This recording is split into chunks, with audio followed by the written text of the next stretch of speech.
রব্বে করিম বলেন, যেই মানুষের মধ্যে দুইটা গুণ থাকবে, বলেন কয়টা গুণ? কথা আসতে না, জোরে বলতে হবে, কয়টা? আল্লাহ বলেন, আমি আল্লাহ তাদেরকে দুইটা পুরস্কার দেব। গুণও অর্জন করতে হবে দুইটা, পুরস্কারও দুইটা। এক নম্বর পুরস্কার, আগে পুরস্কারগুলো শুনি, তাইলে গুণগুলো অর্জন করতে আগ্রহ বাড়বে। এক নম্বর পুরস্কার হলো যার মধ্যে এই দুইটা গুণ থাকবে, আল্লাহ বলেন তার দুনিয়াতে, আখেরাতে, কবরে, হাসরে, মিজানে, পুলসিরাতে কোথাও কোনো ভয় নাই, পেরেশানি নাই, টেনশন নেই। সুবহানাল্লাহ। আর একটু আওয়াজ দিয়ে জোরে বলা যায় না? দ্বিতীয় নম্বর পুরস্কার, ওয়া আবশিরু বিল জান্নাতিল্লাতী কুনতুম তুআদুন। এই দুইটা গুণ যার মধ্যে থাকবে, দুনিয়ায় থাকা অবস্থায় তাকে জান্নাতের শুভ সংবাদ দেওয়া হবে। তার মানে মরতে দেরি, জান্নাত পাইতে দেরি হবে না। এখন গুণ দুইটাকে এটা বোঝা দরকার। এক নম্বর গুণ হলো আল্লাহকে রব বলে স্বীকার করা। বলেন, এক নম্বর গুণ কি? আল্লাহকে রব বলে স্বীকার করা। আমাদের রব কে? ডান হাতের শাহাদাত আঙ্গুলিটা উঁচা করে চিৎকার করে জোরে সরে বলেন, আমাদের রব কে? আরো জোরে চিৎকার করে আওয়াজ দিয়ে, আমাদের রব কে? এটা হলো এক নম্বর গুণ। দ্বিতীয় নম্বর গুণ, আল্লাহকে যে রব বলে স্বীকার করেছি, এই কথার উপরে অটল আর অবিচল থাকা। দেখেন, মজার ব্যাপার হলো এই দুই দায়িত্বের এক দায়িত্ব আমাদের আদায় হয়ে গেছে। কোথায় বসে আদায় হয়েছে? রুহু জগতে আল্লাহ তাআলা সব মানুষগুলোকে একত্রিত করেছিলেন। একত্রিত করে জিজ্ঞাসা করেছিলেন, আলাস্তু বিরাব্বিকুম, আমি কি তোমাদের প্রভু নই? সেদিন আমরা সবাই মিলে সমস্বরে বলেছিলাম, বালা, অবশ্যই আপনি আমাদের রব। তার মানে আল্লাহ তাআলাকে রব বলে স্বীকার করার দায়িত্ব হয়ে গেছে। এখন দুনিয়াতে আসার পরে আল্লাহকে যে রব বলে স্বীকার করেছি, কথার উপরে অটল থাকার দায়িত্ব।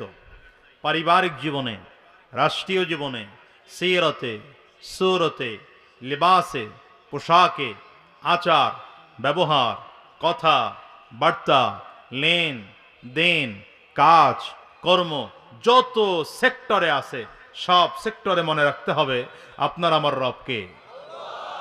এই জায়গার থেকে চুল পরিমাণ সরে যাওয়া যাবে না। এক কথাই যদি বলি তাহলে বলতে হবে ঈমানের উপরে অটল থাকা। দেখেন, এটার উপরে অটল থাকা বড় কঠিন। ঈমানের উপরে অটল থাকা বড় কঠিন, কারণ এই ঈমানের উপরে অটল থাকতে গিয়ে সাহাবায়ে কেরামদের রক্ত ঝরাতে হয়েছে, সাহাবায়ে কেরামদের জীবন দিতে হয়েছে, এমনকি রাসূল আকরাম সাল্লাল্লাহু আলাইহি ওয়াসাল্লামের দান দান মুবারক শহীদ করতে হয়েছে। শুধু তাই না, উহুদের ময়দানে রাসূলুল্লাহ সাল্লাল্লাহু আলাইহি ওয়াসাল্লাম যখন বীর বিক্রমে যুদ্ধ করছেন, মক্কার কাফির আর মুশরিকগুলো উহুদের ময়দানে আমার নবীকে লক্ষ্য করে তীর মেরেছে। তীর এসে আমার নবীর এই কপাল মোবারকের মধ্যে ঢুকে গেছে। লোহার টুপি ভেঙে লোহার টুকরা আমার নবীর মাথার খুলির মধ্যে ঢুকছে, শুধুমাত্র ঈমানের উপরে অটল আর অবিচল হওয়ার জন্য। এত কষ্ট আর এত মেহনত, আলহামদুলিল্লাহ, রেজাল্ট কি? রেজাল্ট হলো এটা যে মদিনায় নবীজি সাল্লাল্লাহু আলাইহি ওয়াসাল্লাম এমন এক রাষ্ট্র উপহার দিয়েছেন, যে রাষ্ট্রের জুলুম ছিল না, অত্যাচার ছিল না, অবিচার ছিল না, নির্যাতন ছিল না, খুন ছিল না, ধর্ষণ ছিল না, রাহাজানি ছিল না। আওয়াজ করে বলেন ঠিক কিনা?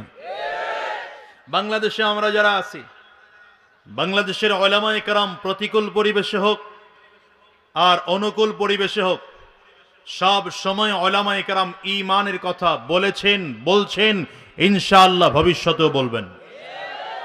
হ্যাঁ, যখন আমাদের পরিবেশ অনুকূলে ছিল না, তখন অনেকের জন্য কথা বলা বড় কষ্টসাধ্য হয়েছে।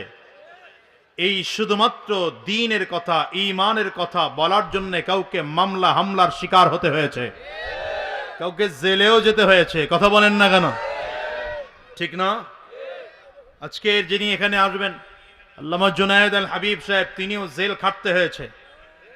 কার বিরুদ্ধে এরা মামলা দেয় নেই বলেন? আল্লামা মামুনুল হকের বিরুদ্ধে মামলা দেওয়া হয়েছে। কি মামলা? ধর্ষণ মামলা। নাউজুবিল্লাহ, 2-4 দিন পরে বলেন। আল্লামা খালেদ সাইফুল্লাহ আইয়ুবীর বিরুদ্ধে মামলা দেওয়া হয়েছে। কি মামলা? তিনি নাকি গুলিস্তানে ককটেল নিক্ষেপ করেছেন। আমার এক উস্তাদ মাদানীনগর মাদ্রাসার নায়েবি মুহতামিম আল্লামা আলী আকবর সাহেব হুজুরের বিরুদ্ধে মামলা দেওয়া হয়েছে, তিনি নাকি রমনা বটমূলে হামলা করেছেন। আমরা যখন ছাত্র ছিলাম তখন হুজুরকে জিজ্ঞাসা করলাম যে হুজুর আপনি রমনা বটমূল গেছেন কয়দিন? হুজুর বলেন যাবো তো দূরের কথা, আমি চিনিই না।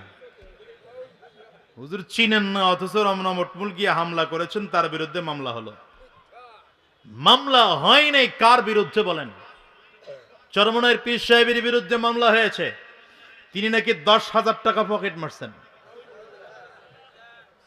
মামলা শেখ চরমনাই মুফতি সৈয়দ ফয়জুল করিমের বিরুদ্ধে মামলা হয়েছে, তিনি নাকি এমপি রে ঘুষি দিয়া দাঁত ফালায় দিচ্ছেন। আমার বিরুদ্ধে মামলা হয়েছে, আমি নাকি কার ঘরে ঢুইকা ঘর চুরি করছি, আমার বিরুদ্ধে মামলা হয়েছে। আলহামদুলিল্লাহ এখন অনেকটা নিচের দিকে যাচ্ছে, মামলাগুলো নিষ্পত্তির দিকে যাচ্ছে। কোন ওলামায়ে কেরামদেরকে মামলার হামলা করে নাই? কোরআনের পাখি দীর্ঘ বছর যিনি কোরআনের দাওয়াত দিয়েছেন আল্লামা দিলাওয়ার হোসেন সাইদি সাহেবের বিরুদ্ধে ধর্ষণের মামলা দেওয়া হয়েছে। তো আমি বলি, যারা ধর্ষণের মামলা দিয়েছ, ওলামায়ে কেরামদেরকে জেলে ঢুকিয়েছ, ওলামায়ে কেরামদের কণ্ঠ বন্ধ করতে চেয়েছ, মাহফিলগুলো বন্ধ করতে চেয়েছ। মাহফিল করতে হলে থানার থেকে পারমিশন নিতে হবে, নয়তো মাহফিল বন্ধ হয়ে যাবে। আজকে তাকিয়ে দেখো, আমরা ওলামায়ে কেরাম রাজা বাদশার মতো করেই কথা বলি, আমাদের সামনে এখনো হাজার লক্ষ শ্রোতা বিমুগ্ধ হয়ে কথা শুনে। আর যারা আমাদের বিরুদ্ধে চক্রান্তর ষড়যন্ত্র করেছ, কলা পাতার বিছানায় ঘুমিয়েও তোমাদের ক্লান্ত হয়নি, তোমাদের নিস্তার হয়নি। এমনকি লুঙ্গি পরে দাড়ি কামিয়ে মাথার চুলের কলপ লাগিয়ে মাছ ধরার টলারে উঠেও বাঁচতে পারোনি, বাঁচতে পারোনি।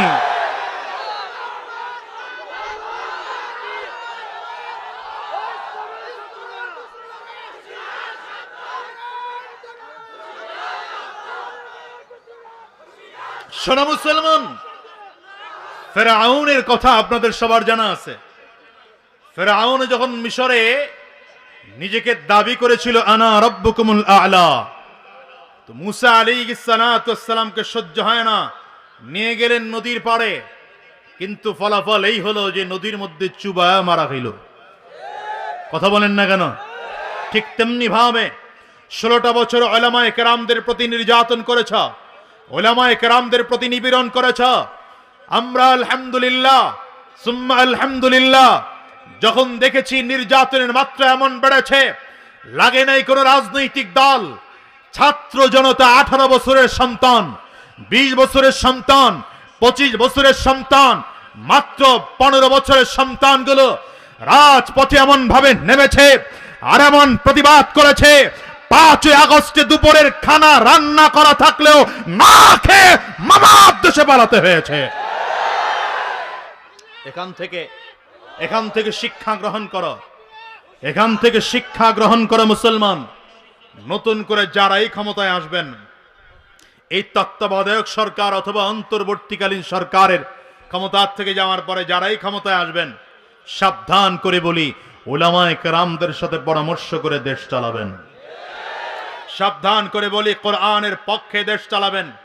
কোরআনের বিরুদ্ধে যদি আপনারাও চলে যান, উলামায়ে কেরামদের বিরুদ্ধে যদি আপনাদের অবস্থান হয়, ইসলামের বিরুদ্ধে যদি আপনাদের অবস্থান হয়, আপনাদের পরিণতিও ওই 5 আগস্ট হতে সময় লাগবে না। আওয়াজ ঠিক কিনা? আওয়াজ করে চিল্লায় বলেন। রব্বে করিম বলেন, ইন্নাল্লাযীনা ক্বালু রাব্বুনাল্লাহ, ইন্নাল্লাযীনা ক্বালু রাব্বুনাল্লাহু সুম্মা ইসতাকামু তাতানাজ্জালু আলাইহিমুল মালায়েকা আল্লা তাখাফু ওয়া লা তাহজানু وأبشروا بالجنة التي كنتم توعدون।